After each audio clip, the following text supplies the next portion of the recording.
चैत्र दवणार्पण आणि पंचपव सोहळा 14 ते 15 एप्रिल दरम्यान दाभेर येथे अत्यंत भावपूर्ण वातावरणात संपन्न झाला। या सोहळ्यात परमपूज्य श्री अमृतेबाबा यांच्यासारख्या द्वितरत्न आचार्यांच्या उपस्थितीत पंचपव सोहळा आणि संन्यास दीक्षा कार्यक्रम पार पडला। चैत्र हा हिंदू पंचांगातल्या शालिवाहन शकानुसार तसेच भारतीय सौरराष्ट्रीय पंचांगानुसार वर्षाचा पहिला महिना आहे।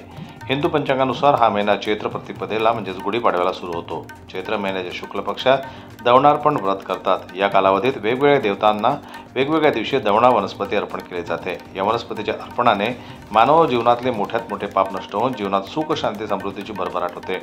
अमरावती जिल्ह्यातील रिद्धपूर दाभेर येथे नुकतेच या सोहळ्याचं आयोजन करण्यात आलं होतं।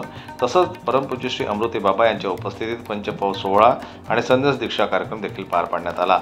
या संन्यास दीक्षा कार्यक्रमाला मनीषा अंचट आणि रूपा चव्हाण यांनी संन्यास धर्मात प्रवेश केला। या 2 दिवसांच्या कार्यक्रमात भाविकांसाठी महाभोजन, शोभायात्रा, श्रीमद भगवद्गीता पारायण, धर्मसभा सह संन्यास दीक्षा अशा विविध धार्मिक आणि आध्यात्मिक कार्यक्रमांचं आयोजन करण्यात आलं।